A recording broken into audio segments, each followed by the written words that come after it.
Hey guys, this is the painting episode of the shop update. I'm here with David. He's going to be painting. He's going to show us some tips and tricks and how we get prepared first. What's the first thing we're going to do when we go in here? We're going to prep it. We're going to prep the windows, prep the doors, prep lights. And that's just covering stuff with brown paper? Tape, paper, plastic. All right. Seal it up and get it ready to spray. Okay. This is going to take maybe a few hours to prep. Prep's the most important part? Yes, it takes the longest. It's the longest. So invest your time in the prepping, right, and the painting will come. It's 90%. Absolutely. Of a good paint job is prep. Okay. All right, we're going to go in. He's going to show us how we do that, and then we'll follow along and see how it gets painted. Awesome.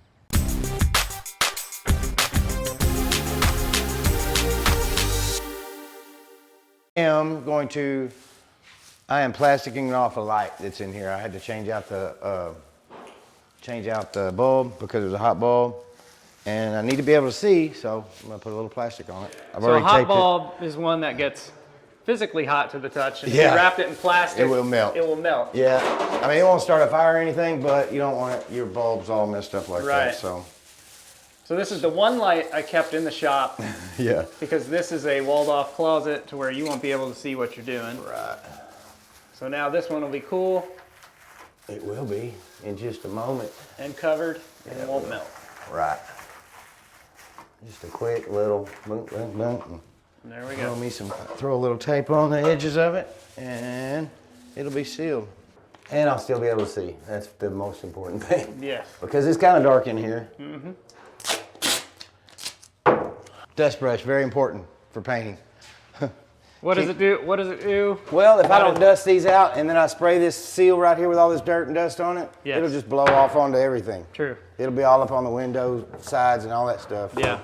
I dust all my things down. Makes for a better paint job. One thing I did do before y'all came, I vacuumed out off the walls everywhere I could. That's awesome. There's a lot of cobwebs and stuff in here, and I didn't want the paint to spray onto the cobwebs. That's what it does. It gets on the cobwebs, and it'll just hang there, and you'll see big wads of white cobwebs. And then they'll fall off, and you'll have a spot. So. Yeah. And I generally take and tape these, my receptacles. I just do that right there so they don't get blasted with paint. Is there a specific tape that's better than others? I like just white mastic tape, and I like 2-inch. 2-inch is good for around windows because a lot of times they'll have a lip on them that's big, and it gives you a lot to plastic too. When you know, a lot of extra. And masking tape does a lot better on sticking. Sticking to metal, to whatever, doors. Specific brand better than another? Or 3M. I like 3M. This is Scotch, but it really doesn't matter. They're about all the same. And we just take these bad boys off so they don't get sprayed. And then I'm going to cover this top. I'm going to go ahead and prep this top off now. All right. So what I'm going to do is. So just for you at home, this is the flooring in the new house we just bought. This is the one thing I think I'm going to refinish. I thought it was kind of cool to match. Yeah, it is. So I want to save that top on there. Underneath will all get painted, but just the top will stay wood. And then I'll ask the customer like this, like I'm going to ask him, this piece of trim right here, do you want this painted or not? I'd like it not painted. Okay, all right, that's where I'll take that then. Yep. So I'll dust it first. Dust the little trim right there off. And then I will run a course of tape all the way around. All right. Let's see here. We'll just take off right here.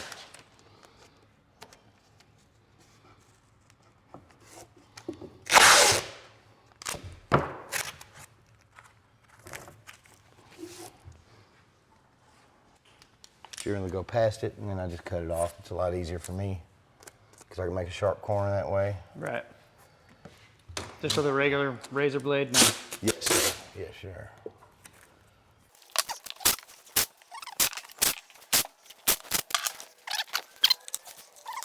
Hit this bottom right here, get it all sealed off, and then I'm going to plastic this top that he's wanting to save and refinish.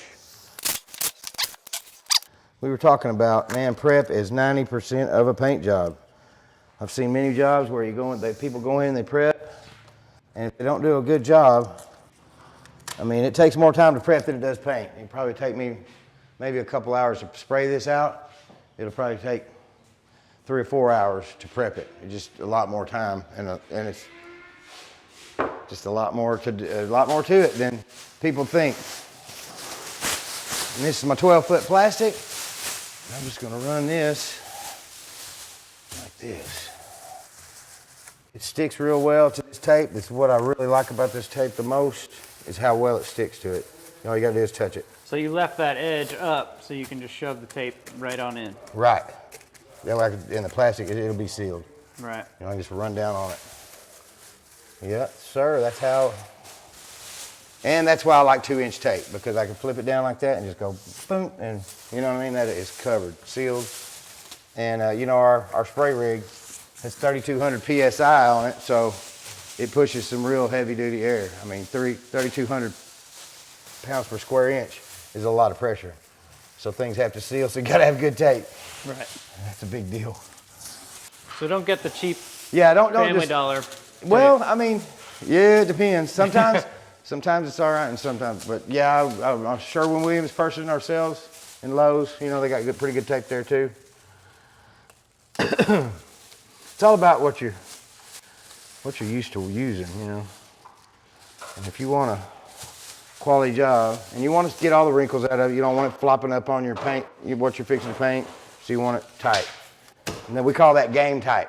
That way you can spray it if you had to, and it would be all right. It wouldn't get the counter all messed up. That's what Mark calls it. Correct. Game tight. And Mark is installing some Look at temporary lights up top. And he is rocking. So when the doors close, we can see we want the doors closed so nothing's blowing in to the paint. or out onto the driveway. Yeah, or on the trucks Right. or any of that, yeah, for sure. But yeah, it always takes a lot longer to prep. People don't realize that than it does to paint, you know? Mm-hmm. Made a little mistake. I went up on my wall a little bit with my tape, and I'm cutting it back off. These things happen, part of painting, and then I'll retape that because it was not I got a little ahead of myself. Got a little too fast, and sometimes that happens. So we just retape it so it's not ugly. And then there we go. And then you're taking this tool. What's this? This is a 5-in-1. 5-in-1? My favorite tool. I always keep it in my back pocket. It works for all kinds of things. I use it for everything. Uh-huh. I mean, it's all chewed up.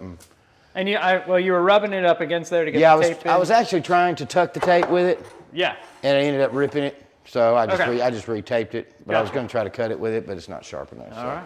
This is an electrical panel. We generally spray them, but we don't spray the handle because it has a little action right there. You don't want any spray paint to stop the action of the opening. It's kind of like a lever. It is a lever, and you don't want it messed up. So we tape it off. Just little details like that make a good job, or a bad job, or a better job. People see what you put into your work, and then they see what it really makes. I mean, it makes a difference. If I just sprayed the whole thing, and you come in here and it was all stuck together, and you tried to open it, you couldn't get it open. I mean, I'm not saying it won't open, but it might scratch the paint over here or something like that when you open it up. Or generally, when I prep a window, I don't tape it first. That way, I can get a measurement, and I take my plastic. I hold it about 2 or 3 inches past. That way, I got plenty to play with. Twist the plastic, and then cut it.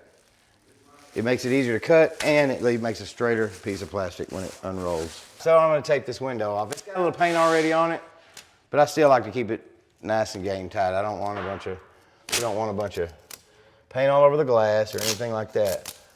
So I get a little, something like that. Take my long corners and I put them on the top because it catches inside of the corner there for me. And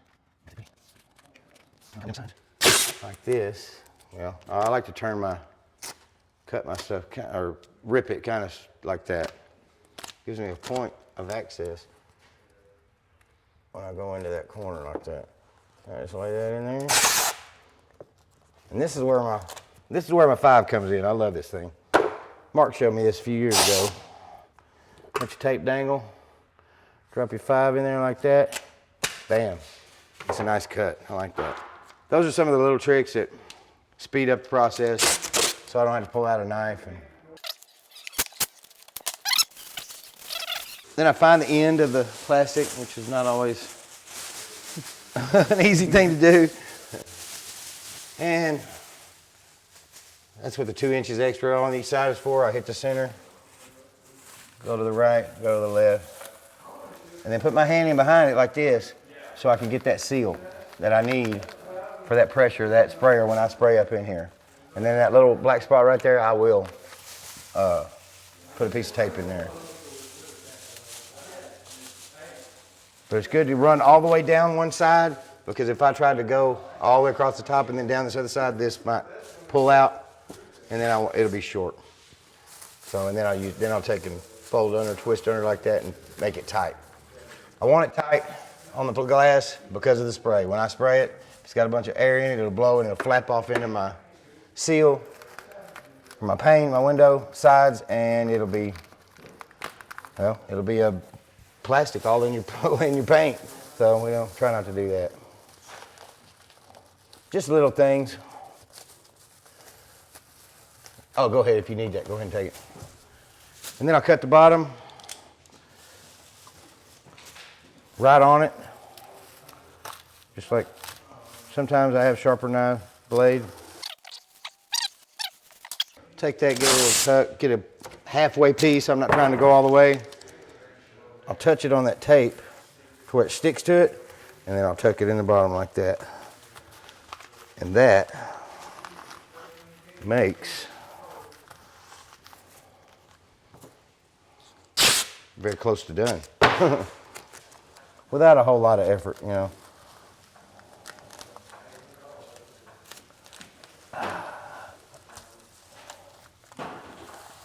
There's nothing worse than having to try to scrape paint off of glass. That's the worst thing ever. Because, I mean, it's not super hard, but depends on what kind of paint it is as to how hard it is to get off. But nobody likes to scrape glass. Nobody wants to have to do that, so. And I don't. So if you just prep it off right to first, in the beginning, you don't have to.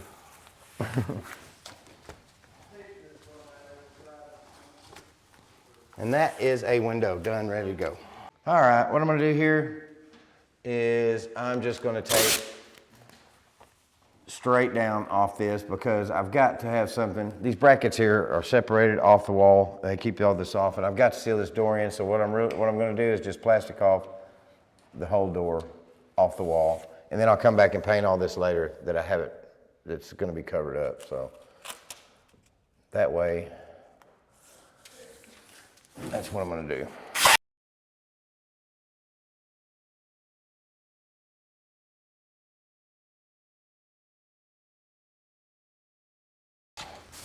I'll lift the door just a little, very little, and tuck my plastic underneath the door. And that will keep it from blowing all over my wall. My excess, just the ends. I don't have to worry about the center too much.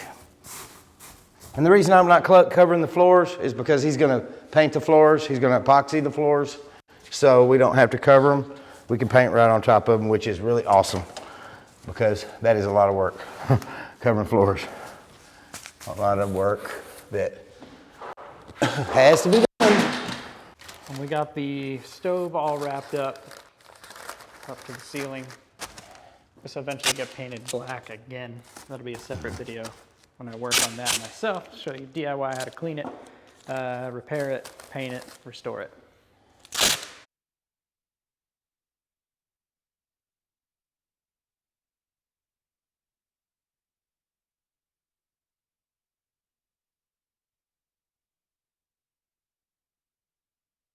All right, so this is my spray rig that I'm gonna use. I call it a rig, spray machine, whatever. It is a Graco Ultimate MX2 490 PC Pro. This is an excellent spray rig. It has Bluetooth capabilities, so if my boss is off in his vehicle somewhere and he wants to check up on me as to how much paint I'm spraying, he can Bluetooth to this, look on his phone and see exactly how much paint I'm spraying and if I'm working or not, so he can keep tabs on me, which is kind of crazy. But what I have to do here, I have a high ceiling in here. It's about 9 feet high, maybe a little higher. So I'm putting an extension on my gun, which is sometimes I don't get it tight enough and it leaks on me and it blows paint all over me, but we'll see. I don't think it's gonna do it this time because I got a new one. And then we're gonna go over here and spray this bad boy out. Now there are different tips. The tip, I'm using a 411 today, which 4 is the orifice and 11 is a spray fan. It fans out 11 inches, which gives me a nice coverage when I start spraying. Use smaller ones, use bigger ones for heavier stuff, like 5. They only go up to 5, I believe, 5 and 6. And I'll just be using a 411 today. Okay, I'm gonna run a little water through my spray rig because I put thinner in the motor to keep the rubber and everything greased up inside of it. Not through the hose, just through the motor. And so I have to rinse it out with water before I spray latex paint because they don't combine at all. Not good at all.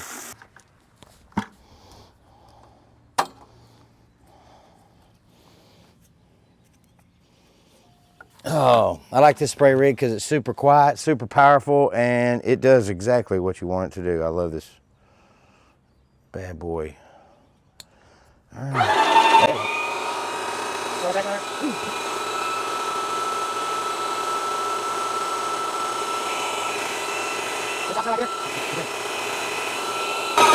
All right, I've got the motor cleared. I'm gonna go ahead and clear the line too because I don't trust that it hasn't gone up in the line.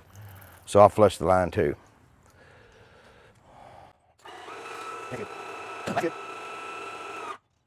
So this is my paint. This is a flat ceiling. All right, 200's a little thicker. We use 700 on ceilings quite a bit too, but 200's like the thickest that they make, or 100 is the thickest they make. So it goes by I don't know what all that means, the hundreds, but it helps. It's just thicker paint, you know what I mean? We generally spray ceilings with 700, but we're gonna do this one in 400 because it's OSB, it's raw plywood, and it needs something that's gonna not be transparent. It's gonna need something that covers well. So we're gonna use 400. Generally, when you get a 5 gallons of paint or something like that, you spin it up with a spinner or you shake it. Well, not a 5 gallons, but you spin it up. We had it shook at the store this morning, so it's already shook, so I don't have to do all that, which is awesome because it's yeah, it's a big deal because all the colorant, the latex, it'll all go to the top and settle, and you won't get a true paint. You won't get true paint if you don't shake it up. Explain okay, that. I am priming the paint, getting all the water that was in the lines out, running it through. That was primed when it's pushed all the way down. It's primed. That means it's sucking it up into the motor. Now I flipped it up to the gun, and now I'll run all the water out of it into the bucket as well, because I want to get it to where it's straight paint coming out. You don't want water spraying on your walls. You know, I mean, it might be all right for a minute, but it's not okay. Cover the bucket like this a little bit with a wet rag, not a dry one, because it'll just blow it right off. Seal it. There we go. Now we're all primed up and ready to go. Now, gonna put the tip in. It's very important to seat your tip in there into your casing all the way in. And here, I'm gonna show you why. You can see the hole right there. All right, it's dead in the center. That's what you want. A lot of times when you push these in, they're not tight and they don't go all the way in. And if they do that, if it's like that and you pull the trigger, it'll blow paint out of here or here, and it'll blow all over you, which is a nightmare. So that's why we get it centered in the seat, right in the center. Makes for a better day.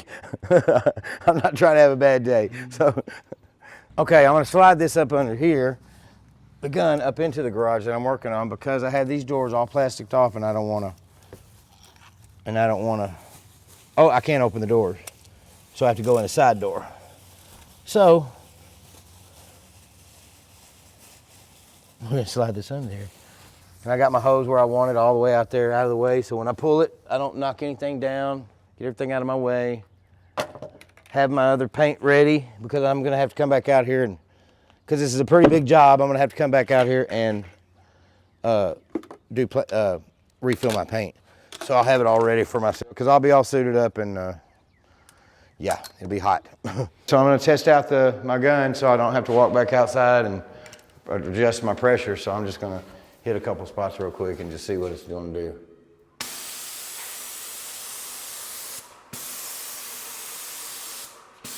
See how the coverage is? I hit that 3 times and it's that's how it's gonna be a little bit see-through, you know what I mean? So that looks like what I want. Looks like good coverage. There's no fingering going on. That's what I want. So that's what we're going with.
Everything is not enough.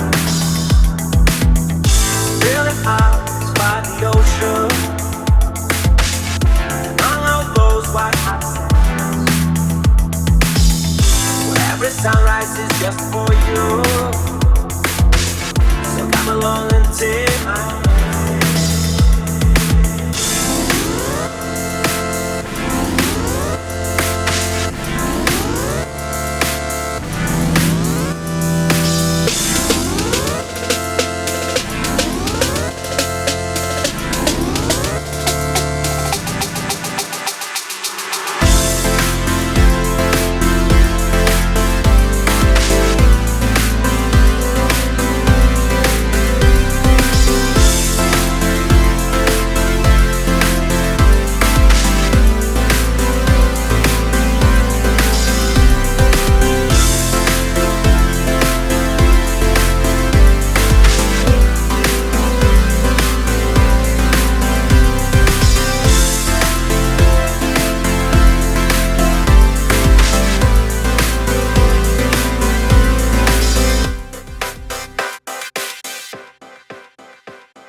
One side is finished.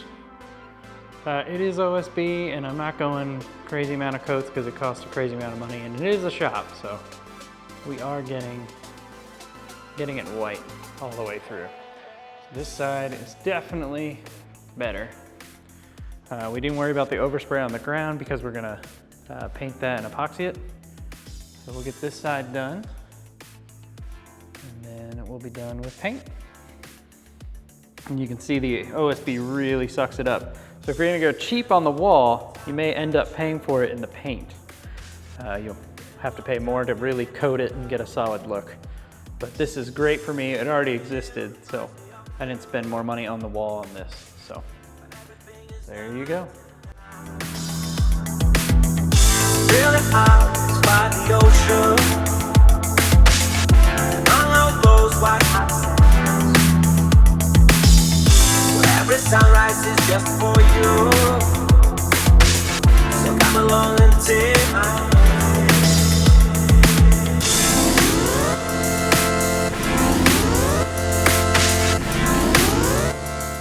David, I'm back. We have finished the garage, or the shop. We're going to call it a shop now because that's what he is turning it into. And just going to give you a lay down of how I did it. I just kind of ran around the edges. I do all my ceilings first. I work my way from the top down, run around. And then I go down the corners of the walls, and then I spray it off, and then I cross it out. Cross it out on the ceilings, cross it out on the walls, cross it out on everything. I painted everything 2 or 3 times. So we used 15 gallons of paint, and if you'll notice, the OSB sucks up the paint. So there's the ones we did this one like with 5 coats, this one wall right here, because this is his picture wall, or whatever you want to call it, I guess. And yeah, OSB just sucks it up big time. So that's what she looks like when you're done spraying OSB. Well, that's it, guys. The shop is painted. Thank you, David. Appreciate it. Appreciate you. If you're in Searcy, Arkansas, or the surrounding area, Straight Line Paint Co. You work for them. Look them up. Doing a great job so far. Mark Morgan is the owner. Yes, Mark. Check him out. I'll leave the link in the description below. We got the walls white. This is exactly what we needed. And next step, if you follow along, it'll be the floors. I'm doing the epoxy flooring. Right on. I'm doing it myself this time. So. Wear a respirator. Yeah, wear your respirator. Wear your respirators. So, check your PPE. Always make sure to wear the respirator when you're spraying, because there's still a haze of paint in here. Well, so. this is latex. It's not nearly as bad as. Yeah. Yep. All right, we'll see you on the next one. Thanks for watching. See you later.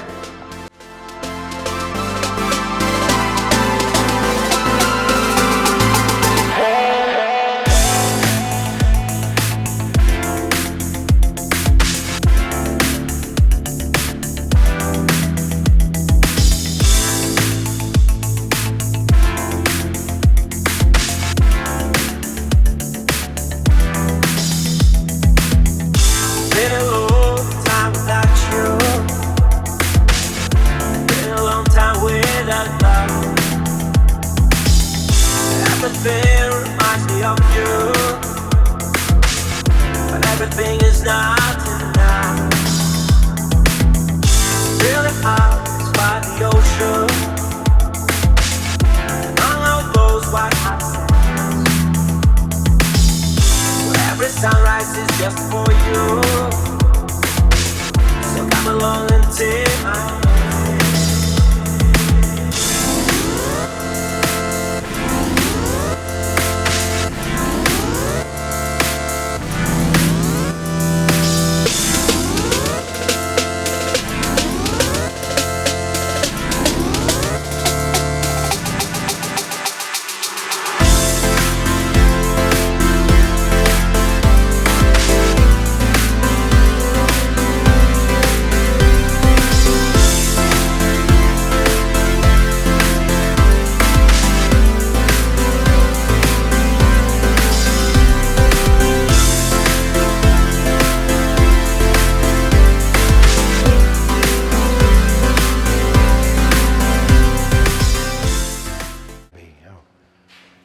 What's your good side? I don't have one. There's not one. I have my hair jacked up. I mean, it's messed up. Go ahead.